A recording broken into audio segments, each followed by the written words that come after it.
আসসালামু আলাইকুম দর্শক, আপনাদের সামনে আবারও একটি নতুন ভিডিও নিয়ে আসলাম। অবশ্য গত 2-3 দিন কোনো ভিডিও আনা হয়নি। এখন দেখতে পাচ্ছেন আমি একটা ডিজাইনের উপর ক্যামেরা ধরে রাখছি। এই ডিজাইনটা আমি 2টা খাট সেম ডিজাইনের একজনের বাসায় গিয়ে বানাবো। আর এই ডিজাইনটা আগে কাটতে আসছি। ডিজাইনটা সিএনসি মেশিন দ্বারা ডিজাইনটা কাটা হচ্ছে।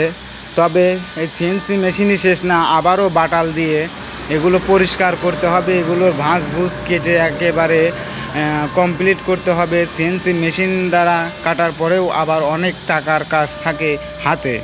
আর সেই ভিডিও নিয়েই আপনাদের সামনে আমি আবার আজকে হাজির হলাম। দেখতে পাচ্ছেন ডিজাইনটা খুবই ইউনিক, একটি আধুনিক বেশি কারুকাজ দিয়ে ডিজাইনটা করা। আর এই ডিজাইন করতে গিয়ে এই যে দেখুন আমার হাতের উপরেই দেখতে পাচ্ছেন যে ভিটটা, সেই ভিটটাই ডিজাইন করতে গিয়েই অনেকগুলা ফুটা, 2 ইঞ্চি কাটতো। এইভাবে এইটা যখন ফুটা করে বার করা হয়েছে তখন এই ডিজাইনটা কাটতে গিয়ে এই ভিটটা ভেঙে গেছে। আর এরকম অনেক ভিটই ভেঙে যায় যখন বড় বড় ডিজাইন এবং মোটা মোটা কাঠের ডিজাইনগুলো এই মেশিন দ্বারা তৈরি হয়, তখন এই ডিজাইনগুলো করতে গিয়ে এই ফলাগুলো ভেঙে যায়। যাই হোক, আমি আপনাদের সামনে এখন দেখাচ্ছি এই ডিজাইনই বাটাল দিয়ে পরিষ্কার করা।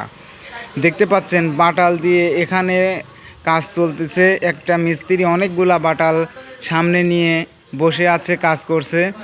এক এক ভাঁজে এক এক সাইজের বাটাল দিয়ে এই কাজগুলো করতে হয়। আর আমি প্রতিনিয়তই কাঠ এবং ফার্নিচার নিয়েই সবসময় আপনাদের সামনে ভিডিও তুলে ধরি, বাস্তব উদাহরণ দিয়ে সবসময়।